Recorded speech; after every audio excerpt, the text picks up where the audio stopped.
2 years ago my house burnt to the ground after being struck by lightning. Thankfully it was during the day, so our 3 kids were at school and my husband and I were at work. We lost everything, but we were safe. It took almost 11 months for the insurance to pay out. The insurance covered 1 month worth of hotel stays, but after that we were made to fend for ourselves, and the only option we had was to move in with my SIL. She tells us we can have her spare room and her office space. Since she used neither of the rooms, and her stipulations was we needed to purchase all of our own food and pay her $100 a week. By week 3 all of that changed. She then decides we need to pay her $250 a week and we can only use 1 room. So all 5 of us were crammed into the smallest room she had, which was the size of a glorified closet space and didn't even fit a twin bed and a small dresser. So we lived out of trash bags and slept on the floor for close to $1,000 a month some months, and still had to purchase all of our own food, despite her claiming my children on her food stamps. She also had no bills outside of her land tax, $450 a year, electric and heating oil, which she hardly ever filled. So we were essentially paying her so she could do leisure activities. It was the worst 8 months of my life. 3 months ago my grandmother decided that she wanted to go to assisted living after a fall and transferred the deed of her house to me, and basically said it was mine now. It is a 5-bedroom farmhouse. My boys insist on sharing a room, so we have 2 extra bedrooms. Well, my sister-in-law lost her house last month due to not paying her land tax for several years and asked if her and her stepdaughter could stay with us until they get enough money to move down south. I said sure, 1 bedroom, $800 a month, and you have to buy and cook all your food separately because my daughter is vegan. She looked at me like I had 10 heads and said that she and her stepdaughter should not be made to share a room when there are 2 extra rooms, and stated she cannot afford a rent of $800 while purchasing all of her own food on top of it. I said, neither could we, but we managed to cram 5 people into a glorified closet space while you were getting $1,000 and food stamps. Take it or leave it. She decided to leave. This all went down about an hour ago, and my wife is still crying in our bathroom with the door locked. Backstory: we had our son, now 11 months old, while my wife is in residency. She took a few weeks off before giving birth, and then went back to work a few months after, while I transitioned my hours to part-time so that I could stay at home and raise our son. My mom moved in with us shortly after the birth in order to help out, which allows me to get in a few hours of work per day and also not get swamped with taking care of the baby / housework. She's quite old-fashioned and would definitely not prefer this arrangement with me being a stay-at-home dad. But she hasn't said anything to either of us and has been a great help. For anyone unfamiliar with medical residency, it is brutal. My wife has just over a year left. Sometimes she comes and goes for 1 to 3 days and our son is asleep the whole time she's home, which has been happening more as his sleep schedule shifted to sleeping through the night. My mom and I make sure that when she's home and the baby is awake, my wife gets him 100%. I know it's been hard on her, but unfortunately it's just going to be this way for another year. The first big milestone she missed was him rolling over. When she got home, my mom pulled her over to the baby all excited. I thought she was going to tell her, but instead she says, "Julie, you came home right on time. He's been moving about as if he's going to roll over." They both stood there encouraging him, and right on cue he rolls. My wife was elated. She was so worried and guilty about not being there, and she took it as proof that she can still be a present mother while working. So we continued. I send texts over little things she misses through the day so that it's not completely unbelievable. But my wife has been present for every single big milestone. He coincidentally started crawling with her right there. His first words were in front of her, and he began standing, cruising, and walking when she happened to be home. The walking one was difficult. There was a tough 7-day stretch where she just wasn't home during the daytime when he was awake. And his walking went from teetering to walking a couple steps pretty confidently in that time. We put little beanbags in one of his pants pockets so he'd be wobbly and unbalanced, and it looked believable, since he fell after the first step like he was doing a week ago. Yes, it was mean to our poor son, but my wife's face was worth it. Today it all unraveled. So far he can just say Mama, Dada, and Nana. Yesterday he started saying Bye. Bye. My wife has today off and has been home all morning.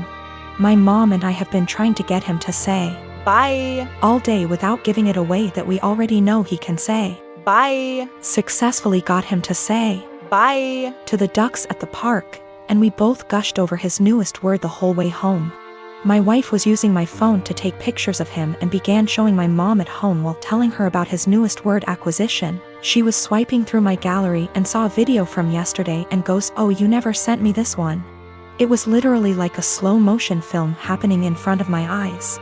I had taken the video of him yesterday waving Bye. Bye. My wife isn't stupid. She figured the whole ruse out pretty much instantly.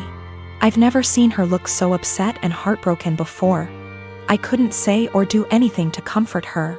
Now she's locked herself in the bathroom crying and won't come out.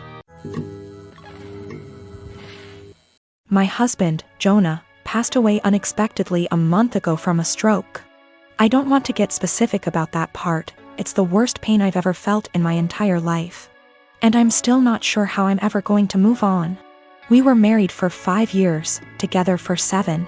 The past 2 years we've been trying for a baby, but we're just getting to the point of considering IVF when he died. Jonah had a close friend in high school named Marjorie. Marjorie also ended up going to the same university as he did, and they spent a lot of time together during those college years. Jonah said that he liked Marjorie's company, but never felt anything beyond friendship with her, which I totally believe. Jonah dated other women during that period, but told me that several times Marjorie hinted that she wanted him to ask her out. She also joked about wanting him to be her plan B in case she didn't meet someone and get married by 30. By the time I'd started dating Jonah, he had moved a couple hours away from his hometown, and Marjorie. Despite this, Marjorie immediately began finding excuses to come to our town and hang out, which usually involved her encouraging us to go drinking, and then her passing out on the couch at Jonah's apartment. I didn't mind her for the most part, but she had a habit of saying things like, "You know you ruined our marriage pact," and pointing out all the things that she knew about him, like what he took in his coffee, his favorite bands, etc. Over the course of our relationship, and especially after we got married, Jonah definitely put some distance into his relationship with Marjorie. He confided in me that he felt he had outgrown her and that they really had little in common anymore. He stopped responding to her invitations to hang out as often, though he would occasionally call to catch up out of guilt. Especially when she would text him or leave messages saying she was so sad he was ignoring her, and the like. But now he's gone. I had him cremated, like he wanted. We haven't done the memorial service yet. It was too hard for me to even imagine the first couple of weeks. And I also wanted to give time for some out-of-state people to make travel plans. The memorial is this weekend. However, 2 weeks ago, I received an email from Marjorie sent to around 60 people, including Jonah's family, saying that she was holding a memorial service for Jonah in the town where they grew up, the day before his memorial here. I was completely blown away, seeing as she hadn't mentioned anything to me or even attempted to call. Along with the details, the email said that she was planning the memorial in light of the fact that no other service had yet been held in his memory, and he deserved to be laid to rest with honor. For the record, she was invited to the memorial, which I've been planning, and knew it was happening. I called her, of course, and told her that while I appreciated her willingness to help with Jonah's Goodbye. I was already planning a service for him that would involve all of his family and friends. She immediately went on the defensive, and said that she had only started to plan a service when she realized I wasn't willing to do it in a timely manner. I told her that the timing wasn't her choice to make, but that if she wanted to have a memorial of some kind, to please just add on the invitation that his official memorial was going to be held this weekend. She said fine. I sent a message to all of Jonah's invited friends and family to make sure that they knew the real service, with both of our families, was going to be here, and then just washed my hands of the whole thing. This week I received a message on Facebook from Jonah's cousin, saying that Marjorie, who has apparently blocked me on Facebook, created an event for Jonah's official memorial service, her memorial, and invited everyone she possibly could. I've been getting blown up with emails asking which day the memorial is, and where. I'm honestly furious. I don't have the emotional energy to deal with this.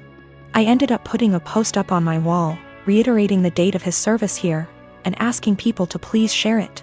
Thankfully, I think the older members of the family don't use Facebook or email very often, so most of them haven't been confused, but a lot of people now think that Marjorie's service is the real one.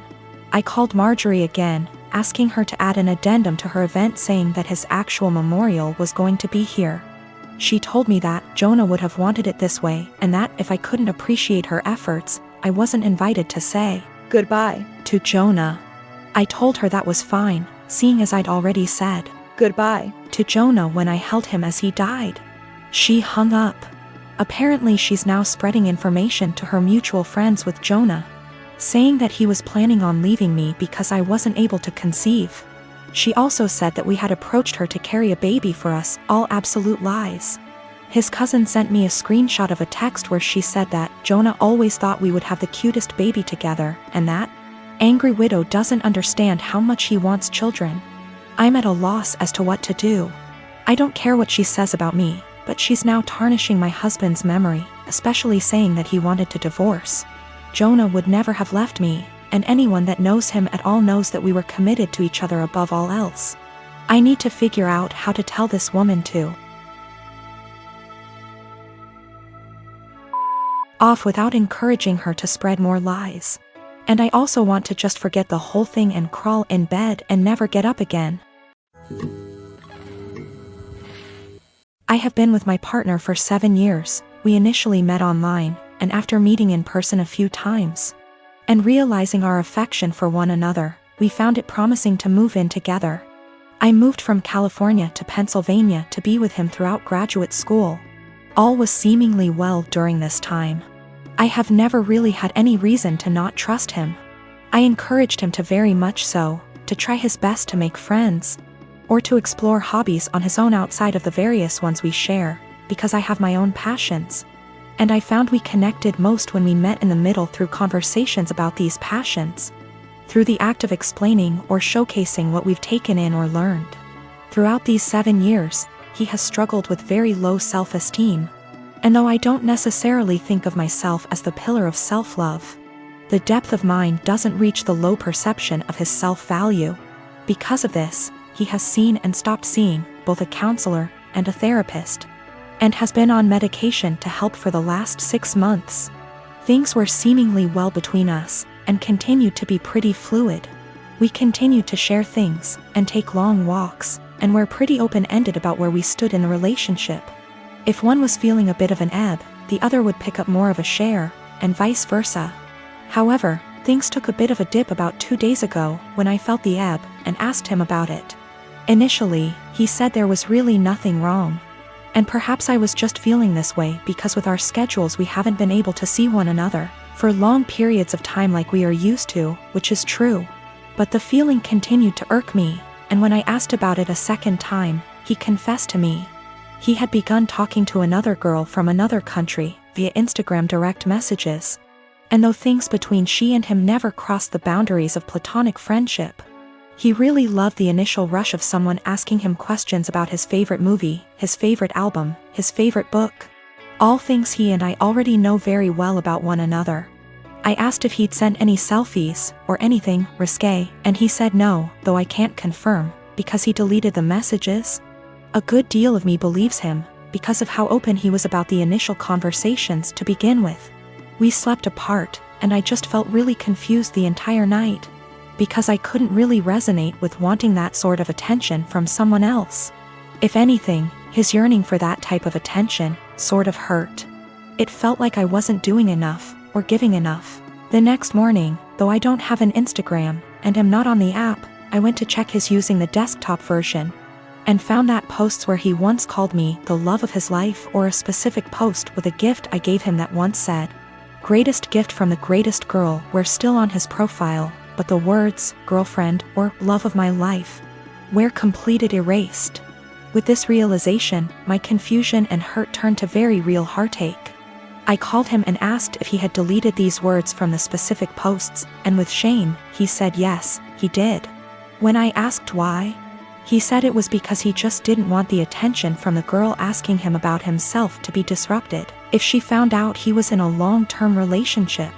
I guess this is where I asked the obvious and questioned why someone who is just asking about your favorite books, movies, etc., would be driven away by the fact that you have a girlfriend. And he said he didn't know why he did it, and that it was a massive mistake. At the risk of seeming toxic, and I will take full accountability for seeming so or being so, I asked him to please deactivate his Instagram for the time being while we sort through this, his Twitter as well.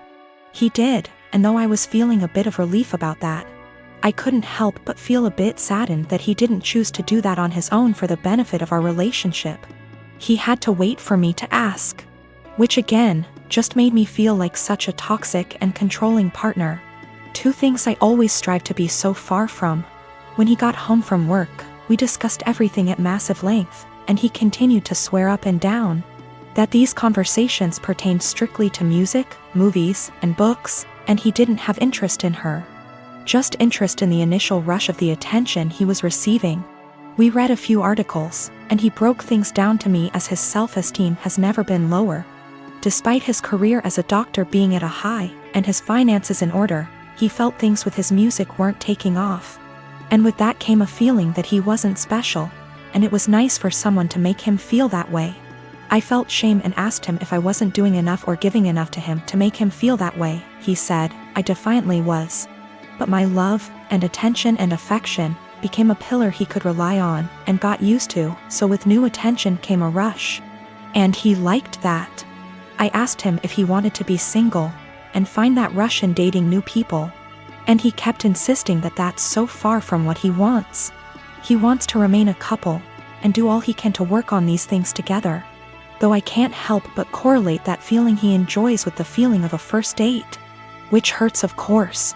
I told him I didn't really see how we could move past this because there was nothing much for me to make an attempt to work on moving forward. This seems to be a self-stemming problem that I emphasize with, but just don't want to be on the receiving end of the counter effects.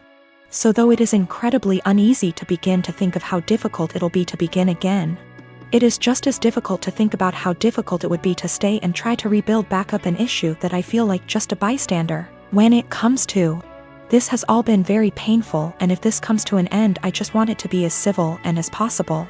He deserves to love himself, but not at the expense of the love we have between us. I deserve love that is stable and comforting, and not laced with newfound paranoia. Despite this all, my heart is still very much in this, of course, and he has been very vocal about how it was just one mistake.